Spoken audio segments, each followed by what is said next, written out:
Howdy, howdy, howdy, and welcome to the Red Dirt Aggie Show. I'm Brian, the Red Dirt Aggie, and that over there is Justin, my good friend Justin. He's a Howdy, Fightin Texas Brian. Aggie, and he's going to introduce himself. Thanks for having me on the show, man. I appreciate it. I'm excited to be on here and talk a little Aggie football with you. So, Yeah, absolutely, and we're excited to have you. Your wealth of knowledge in Aggie sports. And Justin over here, he was in Reed Rowdies with me back in the day. Joey was our fearless leader, our president. Well, for all of a few months, and of course there was the infamous Bob that also led us back in the day. Don't know if we'll ever get him on here, but maybe. we can't rank them. We can't rank them though. That would just be unfair. we can't rank our presidents. That's right. No, not those presidents. Um, but let's just we'll go ahead and we'll jump in. We're going to talk primarily Aggie football today. It's I can't say off season because I like Josh Pate and I know he would crucify me if I use the word off season, but it's the summertime, and we're gearing up for a new Aggie football season, and there's a lot of questions, and we're hoping to find some answers. But we'll take a look at a preview of the upcoming season and just kind of share some thoughts on that. And what do you think? I think we should go ahead and maybe we can talk about some of the other teams in the SEC too. Some of those opponents coming up for us this year. For sure, for sure. It'll be a good time. We're in the dead part of the summer where there's no sports that really matter to watch. Just every other game of MLB that lasts 162 games. So I'm ready for some college football. Hey, but go Stros. Sure, Go sure. Stros. Go Stros. um. Well, the Aggie football season did not go as planned last year. You had a historic season, but not for the right reasons. I think they suffered their worst losing streak in like over 40 years or something like that with those five straight losses. But what are some things you think need to change going into this season? Well, first of all, you mentioned that we had the worst losing streak of the last 40 years, and I mean, So you got to win. as an A&M fan, I had pretty high expectations last season. Just coming into the year with all that five-star talent off the number one recruiting class of all time, and we came in and kind of laid a bit of a stinker there, going 5-7. But that means there's plenty of room for improvement. It seems like everybody's kind of down on A&M this year. You don't really hear about us too much in the media unless it's poking a little bit of fun at something Jimbo did, or if it's Lane Kiffin getting really mad on Twitter. But Which that's a good thing to me. I do not want the media talking about A&M anymore because every time that happens, it just means something bad is coming our way. definitely, definitely. Last year we had super high expectations and we got let down. So this year maybe we'll fly under the radar and come in and maybe start a little bit lower ranked and make our way back up to the top. So looking forward to it. Yeah, I But got to answer that your chip on our your shoulder. question, right, the chip on our shoulder, and we've got to improve on some things from last year. Like you said, first of all, it's got to start at consistency at the quarterback position. Last year, we had three different starters throughout the year, and obviously, it looks like Weigman is the guy. He's not going to be coming into the season injured, hopefully, knock on wood, but we're going to have to stay strong there. And he threw no interceptions last year, so that's a sign to look forward to. We've got Yeah, a lot of talent around him, and we should be able to play. So yeah, and I'm hearing, and I'm thinking and hoping too that Connor's going to be the guy, but Jimbo officially hasn't named a starter yet, and I don't know if that's more of a formality thing. I mean, what do you think? I think he's going to end up going with Connor, but you never know with him who's going to be the quarterback coming out of camp. So right, I would assume it's a bit of a formality. I think if Weigman's not the starter, you'll probably see Texags burned to the ground and our fans throw riots in the streets. But that being oh said, yeah, competition's never really a bad thing for anything. right. So having two quarterbacks that are going to go in thinking they can compete for the starting job really can't hurt. Well, yeah, and then we add another one in the transfer portal as well for depth. I think so from Fresno State, but he seems more of like a project quarterback. I don't know if he's really going to be competing to start this year. Hey, but if so, that'd be great. Yeah, that's a good problem to have. If he wins the quarterback competition, that's a great thing. I think he'll come in and play well. Yeah. So we'll Yeah. see what happens. But well, you saw last year we used three of them, so it's never a bad idea to have that depth there just in case. Definitely, definitely. But yeah, like we said, they lost 7 games. It's not something that's good. Obviously, it's not something to be proud of. It's definitely a very negative thing for last year, and I think they want to forget last year as soon as they can and move forward to next year. But there is something to take away from last year. And I hate to be those people that talk about moral victories and all that, but a lot of those games were really close. They were one score. A lot of them were one score games. To the tune of 5 of those 7 losses were by an average of like 3.8 points. So when it comes down to that, you had a stagnant offense, and now you have a new offensive coordinator in Bobby Petrino, and maybe he comes in and saves the day. I don't know. I mean, what do you think about Petrino? We did a whole episode about him a while back and his Right. crazy history, but It seems a little bit out of the ordinary to hire Bobby Petrino, but it could pay off in a great way if he comes in and has his offense from a few years ago and brings it up and plays at a high level with our team. Regarding like finishing games poorly last year and losing close games at the very end, it's gotta happen with. Or I mean, it doesn't have to happen, but it's bound to happen with a lot of these young 5-star, 4-star freshman players that are Right. playing like serious minutes. You're gonna have to compete, and it may not turn out the way you want it, but that gives them something to play towards this year and trying to finish those games off. And it shows how important conditioning is because those fourth quarters are where it really matters. right. And we had a lot of things not go our way last year. There was a lot of injuries. You had the off the field problems with. You had all that talent come in, but then they thought they were all that. Some of those guys, and then you had rumors of drugs in the locker room and everything else, and a lot of those guys that were so-called problems, off the field are gone now. So it's like, a lot of people criticize. They're like, "Oh, they lost so much of those highly recruited players to the transfer portal." But it's like, yeah, it was the ones that were causing all the problems off the field that never really played. They're primarily the ones that transferred. So that doesn't concern me so much, really. And you have a lot of young, talented guys that did get a lot of minutes last year, and maybe it'll be their time to step up this year. That's the positive thinking behind it that you hope for. And then, Right. the battered Aggie syndrome kicks in, and you're like, or we lose Well, 7 games again. First of all, Brian, I think you're being a little too hard on him. I know you've gone at least 80 miles an hour driving around all these parking garages on campus like some of our players last year. So Yikes. you can't judge too hard. But yeah, like Yeah. you said, we're hoping for a little bit of addition by subtraction. Hopefully, more guys. By the can way, I've step up. not done that, so let's not make people that is not a formal admission of Allegedly, guilt. that's right. But hopefully, some other guys can come in and fill those spots and help our offense and defense out. Yeah, and the thing with Bobby Petrino, going back to him on the offense, is I think he can come in and kind of maybe modernize the offense a little bit. Jimbo's offense it works.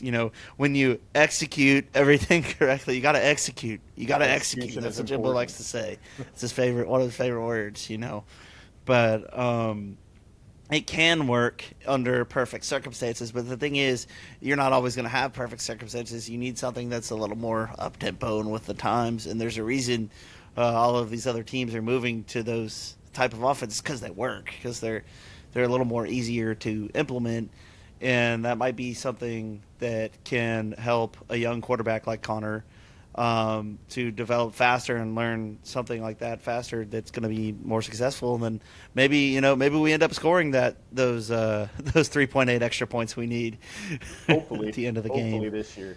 That's what we're hoping for. So We'll see. Petrino's offense, we should be slinging the ball a lot more.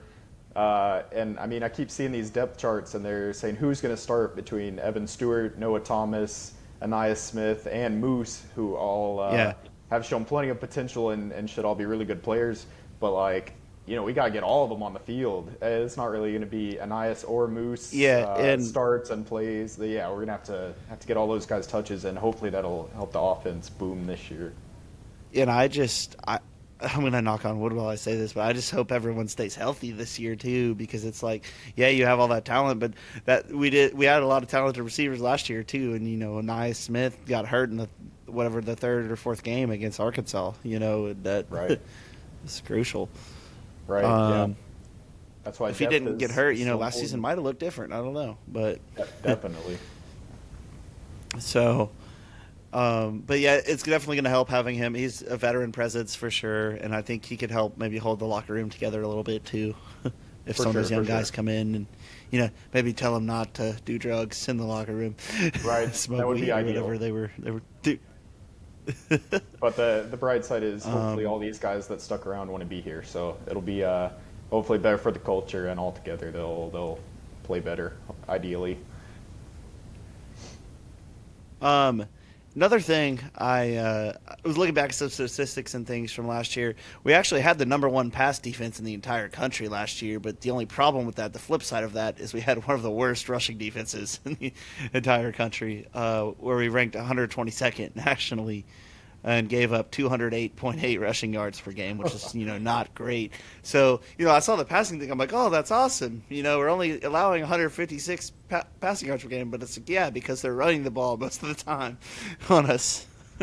Right, So, and part of that is going to be the scheme. We played way too many downs last year with three guys rushing the ball, which I know is like the classic gripe of every Aggie fan from last season. yeah, Another part of it is the youth, like we've been talking about.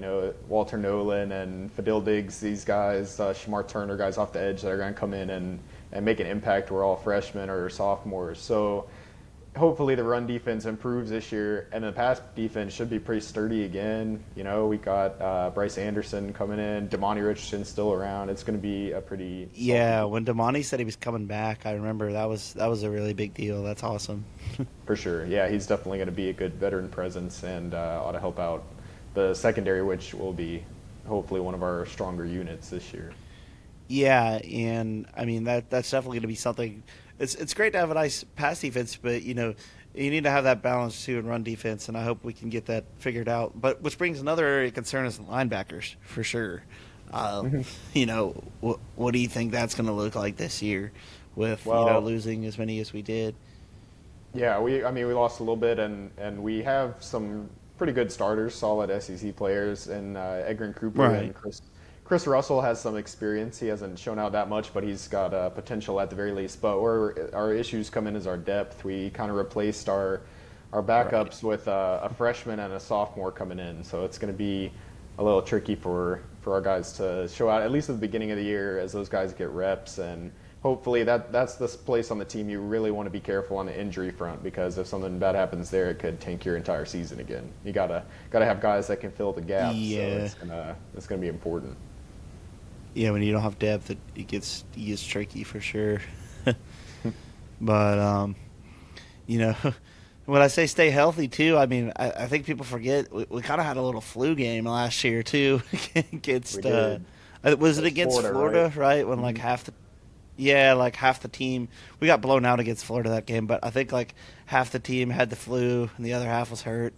So it was just If I remember correctly, we were even either winning or tied in that game at halftime too. So it's still even a little bit of a bright side from a we half still our didn't players, finish so- the game.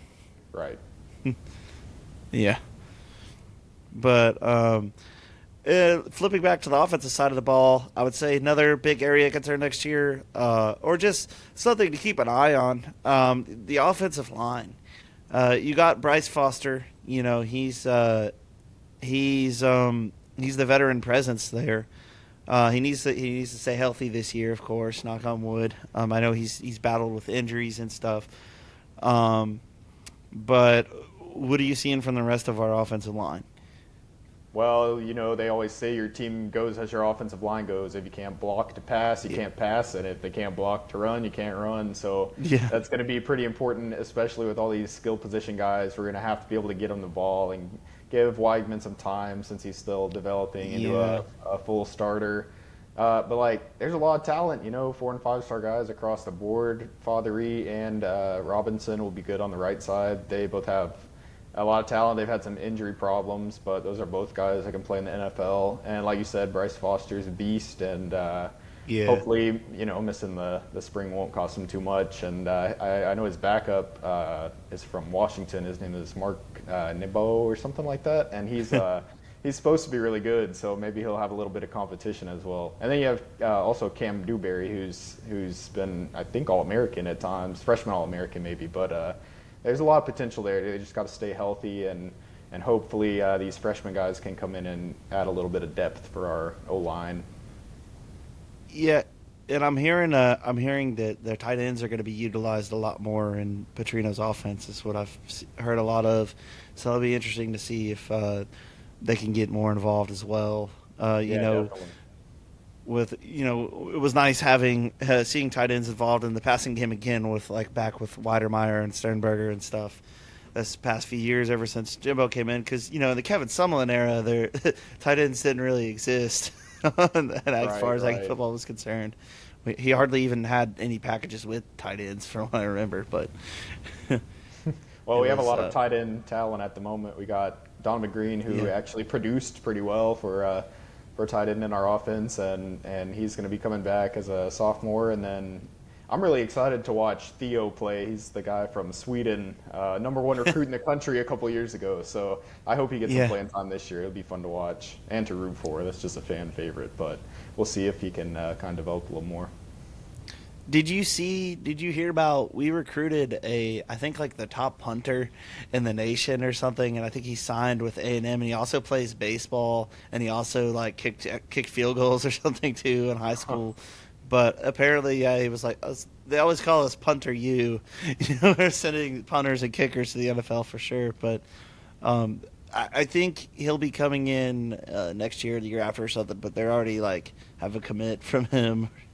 Right? That's awesome. I mean, punter U sounds like a bit of an insult, but I guess when we had It does, but it's Braden Mann it's come true through a at couple the same years time. ago, that's fair. Yeah. We've had some pretty solid punters the last few years, and they're always important. So you can pin your opponent deep. That's definitely helpful in the game. And I mean, we've produced some good guys on the line too, offense and defense as well. Let's say to the For NFL, sure. sending talent there, and then of course the big ones like Evans and Yeah. Miles Garrett and all those guys. But Right. Kyler Murray. yeah, well, Just kidding. yeah, Kyler Murray. He played one season for us. What are you talking about? I But forgot Kyle about Allen. Kyle Allen, an all-time legend. Oh my gosh, yeah, Kenny Hill. Kenny Hill. That First was round pick that at was one that point was a in the season, mock man. That was drafts. my freshman year. Was the year with Kenny Hill, and they beat South Carolina in the first SEC Network game, and everyone was like, "Oh my God, Kenny Hill's the second coming," all this stuff. Everyone was really high on Kenny Hill. Then we went and we beat Lamar 73-3 at home, and it was just "Oh my gosh, we're gonna win the national title." And then then I think we lost to Bama 52-0 that year, and it was Right. oof, the season got Yeah. derailed. That game kind of It turned the was season rough. around a little bit, right? Yeah. I think That was when the whole, 59-0 will do that to you. So Yeah, that's what it was. It uh, was 59-0. It was tough. yeah, But why don't we take a look at the rest of the SEC this year? I mean, how do you think it's gonna shape out this year? I'll tell you my hot take that I came up with looking at the schedule, looking at the way everything's gonna shake out, and I kind of mentioned it some in our last episode. The last episode I did. I kind of went through and made a prediction for each game. Kind of did a win-loss toss kind of situation. I don't know if you've seen those things on Twitter, right. but where I allowed myself 2 or 3 games that I thought could go either way, and then I did a win or a loss. We could kind of do that again in a minute if you want. Yeah, But absolutely. what it kind of boils down to is you have 3 games that you probably look at the schedule and you're like, wow, those are going to be really big games probably, and it's A&M against LSU, A&M against Bama, and A&M against Tennessee when it comes to our schedule. But my hot take is you end the year at LSU in Baton Rouge. But my hot take was like, well, you can lose the Alabama game, go on the road to Tennessee the next week and lose, and you could still win the SEC West. What do you think about that? Yes, yeah, because Tennessee's in the East. Right. So that's and anybody that has to play Georgia might get an automatic loss, so it can't hurt. That was my thinking, Mm-hmm. and so and I think Bama is a little bit of a question mark next year, and I feel crazy saying that because it's Bama and they'll probably figure it out like they always do, but I don't know if I like their quarterbacks that much this year. I don't know a whole lot about their quarterbacks though either, and I'm not sure if they do either. But Yeah, I think that's definitely true. If I was going to rank the 7 SEC teams, I think you have to start with Bama. I think they were down last year, but you're not really going to keep Nick Saban down. And I know they have quarterback questions. Jalen Milroe played kind of iffy last year. It doesn't look like he can pass, but some videos have come out that looks like he can. So we'll see if he's the guy. And then, it's Alabama. They have 5-star talent at every single corner.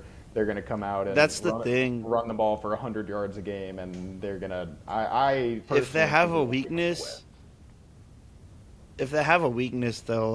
they do usually find a way to disguise it. Like in the past, they've had lesser quarterbacks and they just run the ball every play because they have such a good offensive line. I don't know. You remember the yeah, like I watched them come into Kyle Field and run for 300 yards on us before, so Right.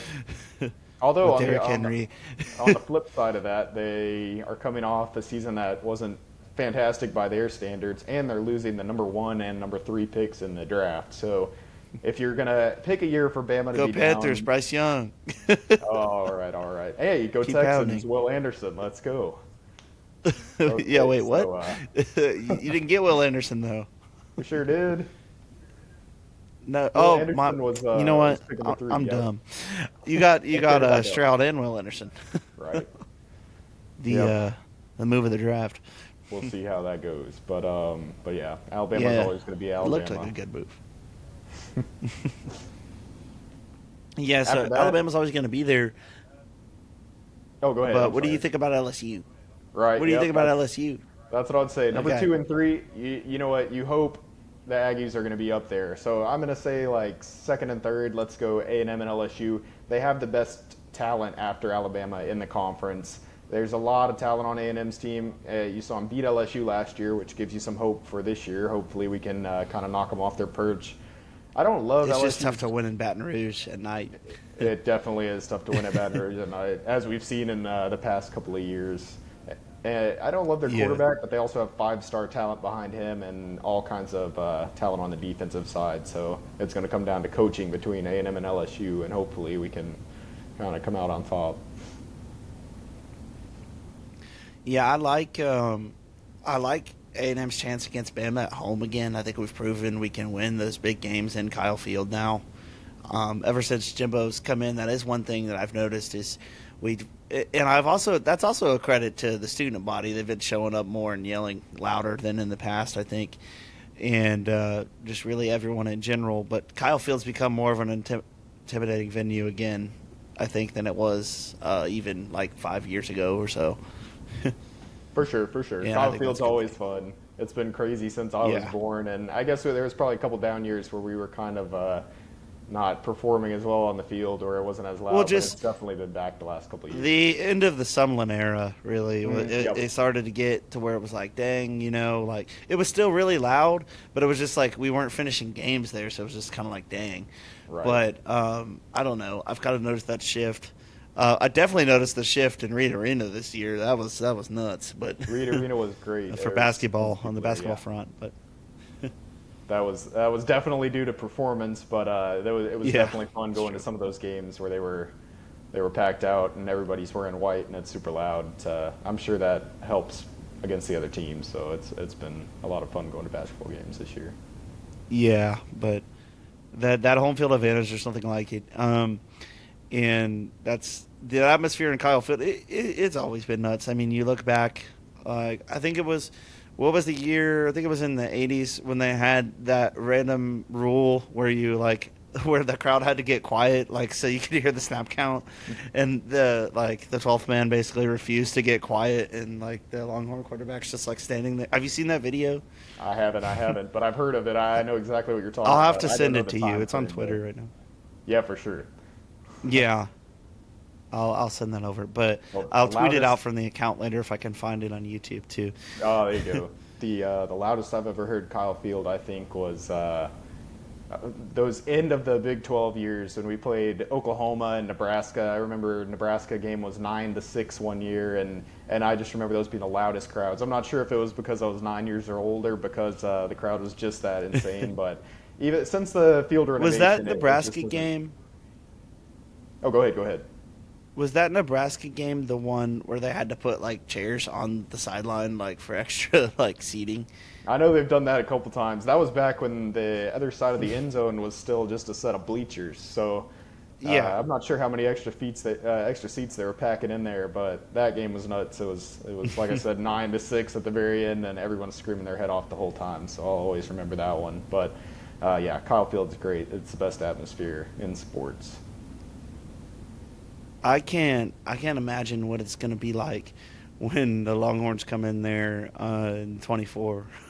So it's going to be nuts. That's going to be a hot ticket too. I bet it's going to be hard to It get sure tickets to that game. is. Unfortunately, I'm graduating this semester, so I think I'm going to have to sell my kidney to get in, but it'll be fun after that. Yeah, I'm like legitimately considering buying season tickets for that season just to like get into that game even if I have to sell the tickets to the other games to recoup the cost. Right. I don't know. I'm just like, dang, I really want to go. But for all of you recent graduates out there, me about to be you, I guess. Well, I guess you're in grad school, so like, Right. super graduates or whatever it's called. But um, I would say they have a deal I think where you can get season tickets for a lower price for the first 12 years after you've graduated. That's how I was Really? able. That's how I got season tickets like a couple of years ago. Me and Alex got them like way up top, but we were in there. Nice. That's cool. Well, I'm going to have to check that out here in Yeah, 6 months or so. yeah.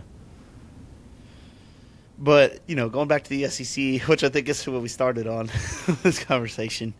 Um, so you got you're picking Bama, and then either LSU or A&M, depending on how Yep. things go there. Who you got in third in the West, or Well, third and fourth? second and third's LSU and A&M in some capacity. We'll put A&M at 2 just to be extremely optimistic. After that, I think it gets a little rough. The last 4 teams are hard to rank. They've all had a little bit of turnover on their programs, and so I was thinking about this earlier, and I think at number 4, as much as I hate to do it, I've got to go with Ole Miss just because I think Lane Yeah, Kiffin is a good coach. He's going to win them a couple of games that they should lose, but he'll probably also lose a couple he should win. And yeah, they have a solid quarterback in Jackson Dart. He's probably not the greatest quarterback in the SEC, but their run game will make up for it. They probably yeah, have the best running back in the conference in Quinshawn Judkins, and they're probably going to lean on him quite a bit yeah. during the Dude's a season. beast. Yeah, he is. He's a baller. Yeah, That's the only reason I really put them above any of the other West teams, but I think they'll probably win more games than they should with their talent. right. After that, I've definitely got to go with Arkansas here. I think I don't love their quarterback situation. I think you can only run the quarterback sneak draw play about 15 times a game before teams will catch on to it. And I'm really hoping that this year guys will kind of just completely sell out to stop the run against Arkansas. I really pray we don't see a 3-man front against the Hogs this year because it just seemed so ridiculous. It was driving me crazy last year. But I think they'll be Yeah, formidable at least. They have returning talent. They have Raheem Sanders at running back who's good, but they're replacing a lot of other parts of their team. And although their coach is returning, that's going to help. yeah. But in Raheem Sanders is a really talented running back as well. He could also compete for best running back in the SEC. I would say this year as well. Rocket Definitely. Sanders, they call Yeah. him down Yeah, there. he's a baller. After that, For I sure. think Mississippi State and Auburn are two teams that are both coming into the season with a new coach. I believe, yeah, Auburn got rid of Harsin, right? So Auburn's got very little talent this year. They got a transfer quarterback from Michigan State who's coming in to compete with Robbie Alshford, who they had last year. But Auburn's going to be hopefully at the bottom of the SEC. I'm kind of tired of playing Auburn. I don't really love having competitive games with them. I'd like it to be an easy win for the Aggies this year. So I'm going to go ahead and put Mississippi State ahead of them. I like Will Rogers, and even though Mississippi State doesn't have a ton of talent around him, I think he'll probably carry them to a couple games. I really hope, though, Mississippi State can take down Ole Miss in the Egg Bowl, and hopefully they'll kind of flip-flop seasons from what I just said, and that the Rebels will fall a little bit off their pedestal that they're on. So we'll see what Yeah. happens. But the thing with Auburn though to keep an eye on is they did a lot of work in the transfer portal though. Like they did bring in some talented guys. Maybe not cream of the crop like 5-star talent level guys, but they did bring in a lot of productive guys. So there's kind of a big question mark there as to they could be a little bit better than what people are expecting, but they could also be worse. You don't really know. They could be, and it's That's the Auburn. big question mark with Auburn. Right. They always have that southeastern talent on their team and definitely on their defense. So Yeah. they're going to be competitive in games.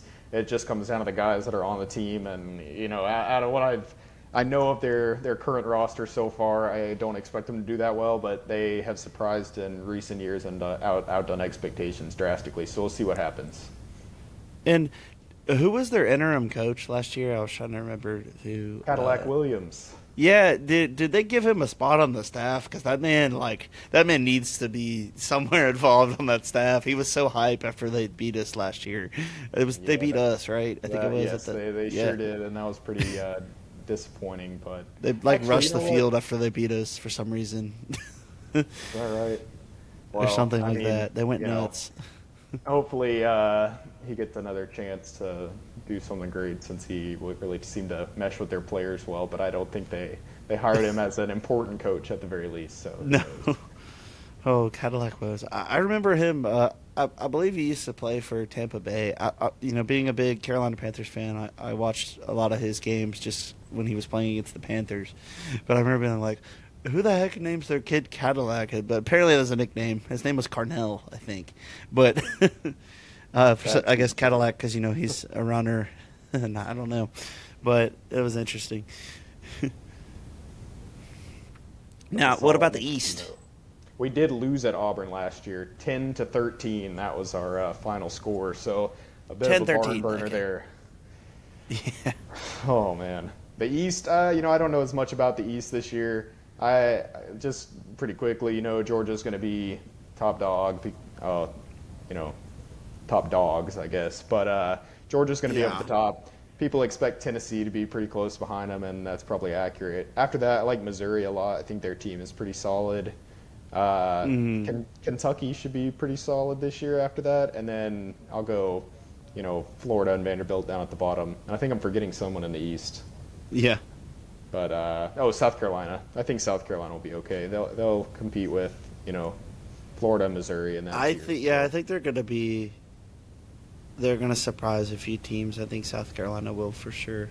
That's definitely possible. They got. I think we'll still get it done against them and win the Bonham Trophy, but Well, we better. If not, riot in the street. Like I said, Aggie fans are going to be mad if we can't beat our biggest rival. So. yeah, got to get that Bonham Trophy.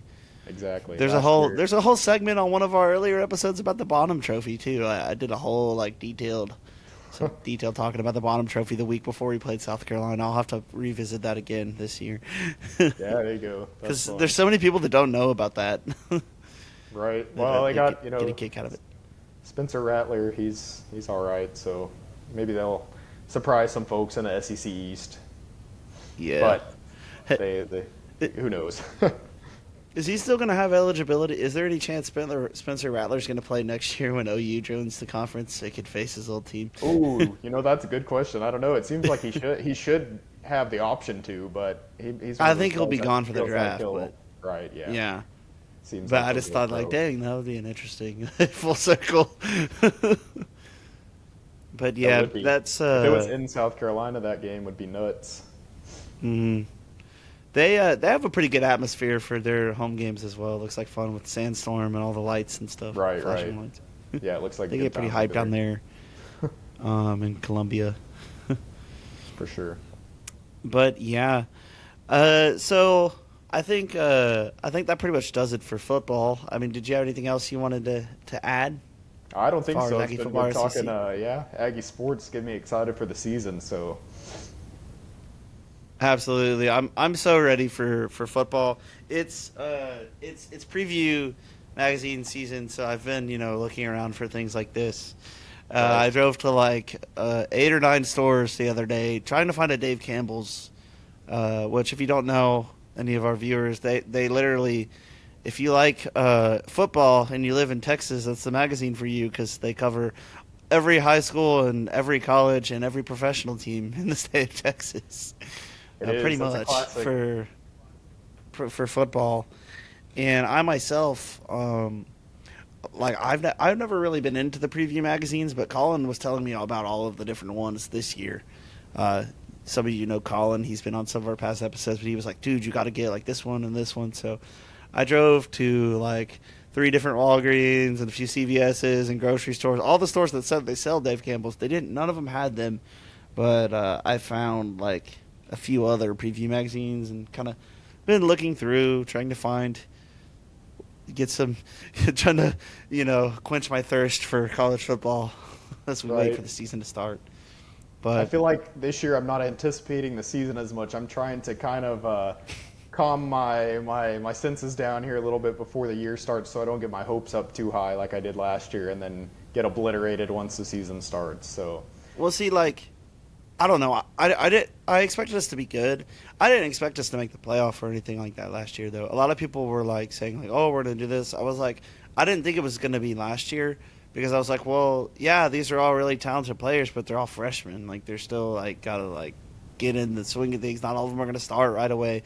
There's still a lot of things that would have to fall into place. So when they came out and they ranked us at 6, I immediately said, I don't know if I came out and said it on the podcast. I'll be honest though, when I first saw it, I was like, "Ooh, that's too high. That's not good."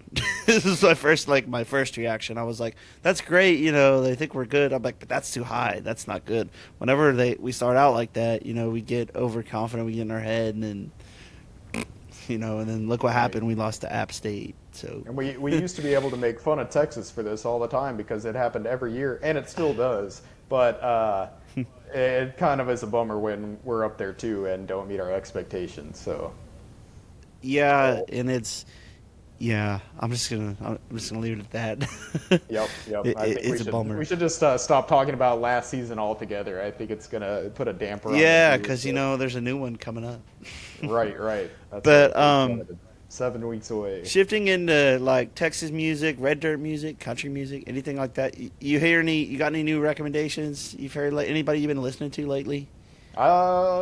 Personally, recently I've been listening to quite a bit of old Robert Earl Keen and Chris Knight songs from like 1990s, early 2000s. Got That's the to. majority of what I've been replaying on my playlist every time I open my phone and play the same 8 songs when I start it up. But honestly, I'm just waiting for the Turnpike album to come out in August. So, Yes. yep, those first 2 songs are pretty solid. Turnpike Wait, album. which There's a Turnpike hat right there. That's right. That's right. Which of the new releases did you think was better? Of the two, Mm-hmm. um, I'm trying to remember the name of the most recent one because I talked about it on Chip my and last Mill? episode. Isn't that it? Chipping Mill. Yeah, that one was my favorite of the two. Oh, What okay, about you? okay. Well, yeah, I'd flip it up. I thought the first song they released was much better. Mean Old Sun. Really? Okay. Yeah. Well, yeah, I liked Chip and Mill. I kind of broke down, like, I kind of got deep last episode and talked about what the lyrics meant to me and all this stuff. Oh, okay, But, okay. yeah, so, like, if you look back, there's a clip on TikTok of it, too, like a little short of it. But I thought there was, like, a little more meaning to those. But also, looking back at that first one, I'm sure that would have had meaning to Felker because he's, like, talking about how he's kind of like a bad dude or whatever. But Right. Yeah. I No. Fair thought enough. I enjoyed both songs. Don't get me wrong. I mean, Turnpike doesn't have a bad song, but Right, right. I completely agree. I think I judged them more just based off the chorus. I really mess with the first the Mean Old Sons yeah, chorus that goes on there. So yeah, if there's a deeper meaning to you, that's great. I'm glad you found it so good. I'm excited for that album to come out, man. I've been waiting for like 7 years. So yeah, right. Yeah, well, yeah, it's been about, well, let's see. I mean, it's been like 5, right? Was it 2017 when their last one, or 2018 when the last album came out? 2018, they definitely released an album in 2018. I'm not sure when their most recent one was. That's actually one of my favorite albums, is that one. But, um, I mean, I know just all of them and like all of them. Right. I believe they have an album too that like isn't anywhere on streaming too. That's like really hard to find. Oh, But really? Oh, that's right. I That's think right. so. It's It's got a like on couple YouTube. songs. Yeah, yeah. You It's gotta on look YouTube. for it. They do have some good It's songs on somewhere. that album, though. Uh, Whiskey Myers also has an album that's like that as well, similar situation called Road of Life. Okay. So if you ever see it like in a thrift shop or something for sale, buy it because it's like worth money because people are always looking for it, or buy it and so we can listen to it. That's all right. That's all right. Well, I'm a big Whiskey Myers fan too, so I'll be on the Yes, lookout. and that's that right there. Like I went to the show in the Woodlands last year, and they were selling like show posters, like limited ones. So I got that one and framed it. I thought that was pretty Yeah, cool. there you go. Yeah, that's But awesome. and then I don't know if you heard of Reed Southall. You I listen to Reed have. Southall at all? Hmm. Yeah, well, they kind of rebranded like their whole band to just be called Southall now, which I Okay, don't okay. know why or like where that came from. But I checked searching through Spotify and noticed they made the change. But they have a new album either coming soon or it might be out now. I need to double check on that. But I think it's interesting that they kind of went to the one word for the name. I mean, Southall is a pretty badass last name. And it's It is. also a It great is. name for a band, I think, all in one. So, I mean, that's cool. I think they kind of did the thing like Hardy, where it's Yeah. just like one name. Hey, fair enough. 'Cause that's Whatever his gets last name. the branding out there. So, I know Yeah, he's got you some gotta some have good the music. branding. That's all right. That's all right. But yeah, there's even there's an autograph Reed Southall koozie right there. I have a picture with him. It just looks funny because I'm so much taller than him. No offense to Reed Southall, but he's a little dude. Well, Um, now you're gonna have to face him face to face and get him to sign a new. yeah, I know. koozie that just Now says I'm starting Southall. beef with him. Dang, I even That's right. invited him to be on the podcast. Maybe that way we can settle our beef. There you go. Come on, Reed Southall, you're next after we get Parker. Parker on the pod campaign, by the way. Hashtag Parker on the pod. Um, if any of you listen to this, tag him on whatever social media you got, and we'll just try to annoy him until he comes on. I mean, at this point, That we're on sounds day like a good 12. plan. Also, we're still talking music, so I'll mention this. Apparently, Whiskey Myers, Flatland Cavalry, and Willie Nelson, and a couple other people. There was an outlaw music festival, is what it was called, and it was in the Woodlands, which is about 40-minute drive from here, which would have been no problem if I would have known it was going on. I was so mad that I looked down and I saw something on Facebook or something. Someone was at this concert. I'm like, they did not advertise it very well, like the promoters of the concert, because like you have those 3 bands together in one place. I want to be there, man. I was mad. Right? You would Willie think that's Nelson's a something legend. Whiskey Myers is one of my favorite bands right now. So, and obviously I love Flatland too. But You'd think that. Would so be how the something hell that, did I miss it? Right. Yeah, right. Months in advance, big.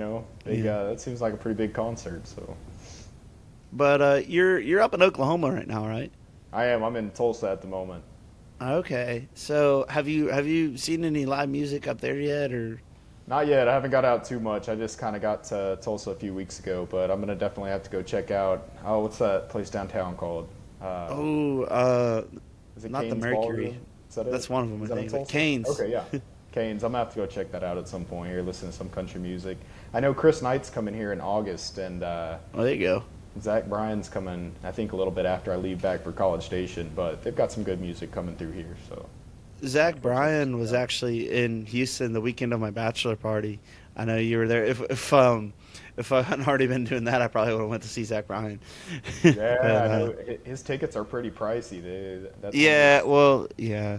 one of his beefs on Twitter. So I know Well, they he's one of his tours he was doing.